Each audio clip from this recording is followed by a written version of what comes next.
Ya Pak Ketua, ini tentunya dalam menanggapi aspirasi masyarakat ini kan suasananya di hari libur ya. Kosong itu enggak bagus itu antusias nih DPRD Kabupaten Cilacap dalam menanggapi ataupun menerima perwakilan masyarakat dari berbagai elemen. Tentunya tanggapannya seperti apa nih, hari libur ini kok masih dewan ngantor terus?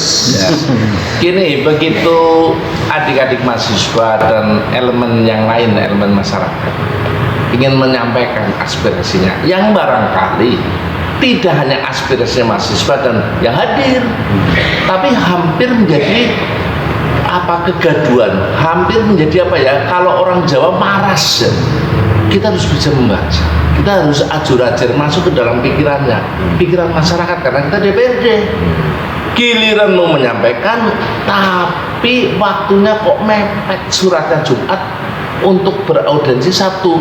Terus DPRD mau begini, wah ini kan kita hari libur, Senin saja, waktu cari suara nggak ngelihat hari libur, orang lagi tidur dimohon doa restu dan disuruh mendukung. Maka hari ini kita lagi menyampaikan, nggak ada cerita libur. Kalau masyarakat ingin ketemu, apalagi urgent ya urgent, waktunya ada batasannya, maka kita nggak boleh menyandera mereka, kecuali waktunya masih bisa ditunda. Ini kan misalkan berkaitan dengan keputusan MK, ini kan berbanding lurus dengan soal masa pendaftaran para calon gubernur dan bupati wali kota.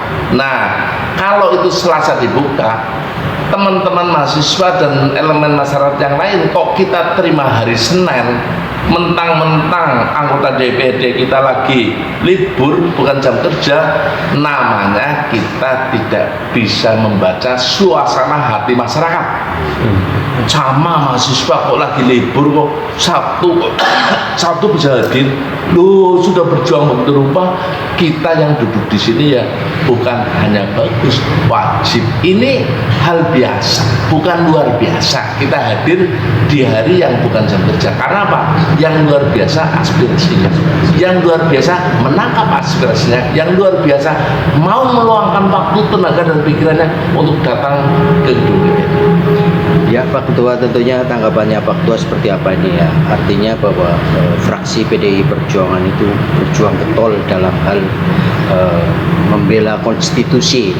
Artinya teman-teman di DPR RI kemarin juga ada balik menolak, artinya teman-teman dari fraksi yang lain yang menyatakan akan setuju terkait putusan MK di MA-nya, tetapi ini PDI konsisten menjalankan apa yang menjadi aspirasi masyarakat Indonesia. Tentunya ini tanggapan dari Pak Ketua sendiri selaku Ketua DPC PDI Perjuangan Kabupaten Cilacap, juga fraksi dari PDI Perjuangan di DPRD seperti ini, seperti apa nih? Saya pikir kita berorganisasi, termasuk berbangsa bernegara, itu ada landasan yang mengatur hubungan. Supaya apa? Supaya kita tidak saling menyentuh hak masing-masing, termasuk asasi. Maka dalam berpartai, fraksi di DPR RI itu kan kepanjangan tangan partai. Apa partai dipimpin ide dan gagasan. Ide dan gagasan untuk apa? Menjadi Indonesia menyelesaikan pembukaan UUD 45. Salah satunya regulasi-regulasi yang memberikan ruang kebutuhan trias politika, pilkada, pilgub. Di sana ada yang punya ruang memutuskan, namanya MK, keputusannya mengikat. Maka begitu MK memutuskan, kita akan itu sebenarnya gitu aja, sederhana. Loh, kalau yang lainnya misalkan itu yang bisa menjawab fraksi lain, tapi kami diajarkan oleh ketua umum berjalan di atas rel, di atas regulasi. Kalau masing-masing ada yang menyimpang dari rel, itu urusan masing-masing, tapi dari fraksi, dari PD Perjuangan dilarang menyimpang. Kalau ada yang menyimpang, urusan pribadi. Kena masalah, urusan pribadi dari PD Perjuangan. Sekali lagi, itulah yang bisa diberikan pada masyarakat. Karena apa? Saham terbesar itu masyarakat, pemegangnya masyarakat. Kalau kita tidak bonding, nggak menyatu pikiran hati kita dengan masyarakat, apa artinya kalau itu menjadi Dewan Perwakilan Rakyat, walaupun rakyat di situ konstituen ya, konstituen PDI Perjuangan kayak apa? Garisnya kalau kamu masuk kader PDI Perjuangan, kalau kamu masuk struktur, kalau kamu menjadi pemilih PDI Perjuangan, garisnya adalah regulasi. Maka sudah dipastikan kalau pemilih PDI Perjuangan pasti regulasi. DPR RI sebagai pegangan tangan partai wajib mengamankan regulasi yang ada. Itu barangkali seperti itu. Kami di DPD makanya Pak Rudi, kita begitu mau kedatangan tamu untuk audiensi dari teman-teman mahasiswa dan aliansi masyarakat Cilacap Bergerak. Tadi kita tidak hanya ketuanya, saya kan ketua sementara bukan ketua DPD, tapi fraksi kita suratin minimal ketua fraksinya. Tadi ada berapa fraksi yang hadir supaya apa? DPRD itu bukan bawahan DPR RI. Keputusannya tidak berbanding lurus, tapi fraksi-fraksi di DPRD Kabupaten Cilacap punya korelasi dan hierarki pada partai, sehingga ada fraksi DPR RI yang perlu mendapatkan masukan dari fraksi di sini. Untuk itu semua kita hadirkan, kalau bisa semua, tapi kalau enggak perwakilan. Tadi alhamdulillah walaupun tidak semua tapi fraksi hadir. Kalau ada yang tidak hadir perlu saya sampaikan karena banyak kegiatan partai, mau ada yang kongres, mau ada yang apa, sehingga fraksi-fraksinya lagi pada berangkat ke Jakarta. Kalau tidak, saya meyakini semua fraksi di DPD Kabupaten Cilacap bersedia hadir bersama dengan masyarakat Cilacap mengawal proses demokratisasi di Kabupaten Cilacap. Tadi suratnya udah dibuat ini Pak oleh DPRD Kabupaten Cilacap ya untuk dikirim ke DPR RI. Ya. Ini pengirimannya langsung fax email atau memang seperti apa nih untuk langsung kita fax. Kalau memang perlu akan diantar secara fisik, kita akan perintahkan sekretariatan untuk mengantar langsung dengan tanda terima oleh DPR RI. Karena apa? Ada rasa, ada karsa, ada rasa, ada keinginan, ada perasaan. Hidup itu tidak bisa berdiri sebuah keinginan saja, ada perasaan.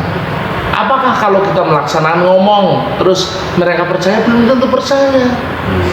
Harus ada bukti, sudah dikirim, mana ini buktinya?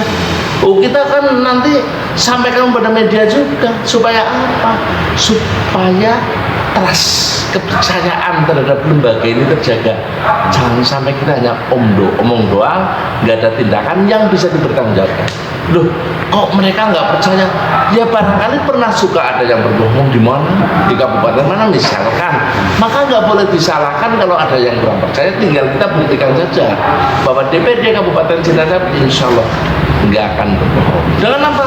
Kita akan kirim dan kita kurir, nanti bukti penerimaan akan kita sampaikan. Kalau faksimil memang itu ada buktinya, kita akan sampaikan. Jadi biar terbuka, biar tidak ada perasaan berbelok sangka dan yang lainnya, gitu ya. Pak, sisi lain ini Pak, tentunya ini Pak Ketua kan selaku Ketua DPC PDI Perjuangan Kabupaten Cilacap, tentunya mungkin bocoran sedikit calon yang akan digadang oleh PDI Perjuangan ini ada wacana Aman kemarin, Awaludin Mahdiana, kemudian ada wacana SBW, ada wacana lain-lain sebagainya. Tentunya ini di dalam kaitan itu bocoran rekomendasinya seperti apa ini Pak Ketua? Ya, oke, terima kasih ya informasi dari PDI Perjuangan ya. Selalu saya sampaikan bahwa PDI Perjuangan menggodok supaya menyajikan, supaya menurunkan rekomendasi pasangan bupati dan wakil bupati menurut PDI Perjuangan yang bisa membawa Cilacap. Nah, maka ada proses. Apa prosesnya? Satu, soal yang mendaftar berproses di PDI Perjuangan. Semua kita kirim ke DPP melalui DPD partai oleh Despilkada. Ada Pak Sutarno, ada Pak SBB, ada Sodaji, ada Pak Darimun, banyak kita kirim. Barangkali itu yang nantinya akan berproses. Yang kedua, menurut DPP kalau perlu diturunkan ketua cabang sampai anak ranting juga siap untuk ditampung. Yang terakhir, ketokohan agama dan masyarakat yang menurut DPP masuk pantauan radar itu juga potensi. Sekali lagi saya ingin menyampaikan potensi dan kemenangan ada di DPP PDI Perjuangan. Ya Pak, tentunya kan dari proses demi proses yang sudah dilalui oleh DPC PDI Perjuangan Kabupaten Cilacap, melihat sekarang ada skenario atau skema baru dengan putusan MK ya Pak ya. Artinya partai-partai politik ini yang tadinya harus berkoalisi ya kan, tentunya ada wacana bisa mengusung sendiri. Nah tentu tanggapan Pak Ketua ini dengan semakin banyak calon mungkin akan seperti apa nih Pak Ketua? Kenapa? Kita juga bisa mengusung sendiri dengan adanya putusan MK. Malah kita akan menjadikan ini lebih banyak muncul tokoh. Karena kan ada yang mencalonkan, ada yang dicalonkan. Ruangnya ada, kursinya cukup, belum tentu ada calonnya. Yang menurut partainya itu bagus menurut kita. Tapi proses ini lebih memberikan ruang pada tokoh agama, tokoh masyarakat di Cilacap. Supaya apa? Lebih banyak tawaran kepada masyarakat Kabupaten Cilacap. Sekali lagi target kita Cilacap berjaya, target kita Cilacap yang baik. Di PDI Perjuangan ya wajar yang berproses mendaftar. Pak Darimun ingin Pak Ketua mendukung, Pak SBY mendukung, Pak Sonaji saya mendukung, Pak Sutarno saya mendukung, yang lainnya. Coba bayangin, kalau saya mendukung Pak SBY, Bu Mega tolong DPP turunkan rekomendasi untuk Pak SBY, Pak Darimun sakit apa? Kalau saya Pak Darimun tolong wajar, saya tolong Pak Ketua, saya ngomong gitu, Pak Sonaji sakit apa? Jadi kita fair saja bismillah, karena tanggung jawab kita adalah pada organisasi, kepada kader, dan yang utama pada Tuhan kita. Nah, itu yang kita jaga ya. Jadi mulut saya bicara, pikiran saya, hati saya harus sama. Itu ya. Terus tokoh masyarakat tantangannya sama. Wajibnya Dewan Pimpinan Cabang bersama anak nanti menyuguhkan semua yang proses dan akan mengamankan, memenangkan rekomendasi yang ditentukan. Itu kalau kemarin ada gimmick itu biasa, beberapa partai pun duduk bersama oke, terus mencalonkan ini, tapi kalau istriku enggak lah, enggak boleh, masa suaminya di DPD istrinya jadi wakil bupati, apa enggak jadi